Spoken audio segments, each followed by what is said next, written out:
ბავშვთა დაცვის დღეს ბათუმის მე-6 სკოლასთან არსებული ინკლუზიური და ინტეგრირებული ჯგუფების აღსაზრდელები დელფინების შოუზე მიიწვიეს. სანახაობა 40 წუთი გაგრძელდა. ქალაქის ავიზიტო ბარათად წოდებულ დელფინარიუმში 40-მდე განსაკუთრებული საჭიროების მქონე მოზარდი აჭარის აგროსერვის ცენტრმა დაბადიჟა. ცენტრის წარმომადგენლების განცხადებით მსგავსი აქციები მომავალშიც ხშირად ჩატარდება.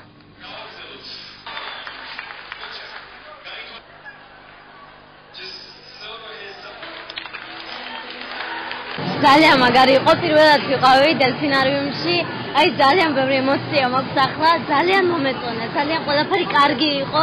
აგროსერვის ცენტრმა გადაწყვიტა ბავშვთა დაცვის დღე მიელოცა ინკლუზიური ცენტრის ბავშვებისთვის. ჩვენ მსგავს აქციების გაკეთებას კიდევ ვაპირებთ, იმიტომ რომ ვფიქრობთ, რომ ესეთი დღები ამ ბავშვებს უნდა გავულამაზოთ. ვაჩუქოთ მათ კიდევ ერთი ბედნიერი წუთები. ბავშვებთან გასაუბრებისას როგორც აღმოჩნდა, ისინი ძალიან ბედნიერები იყვნენ. დღეს ბევრი ლამაზი წუთები აჩუქეთ თქვენ სხვებმაც და ძალიან უწყობს ხელს მათ განვითარებას, საზოგადოებაში ინტეგრაციას და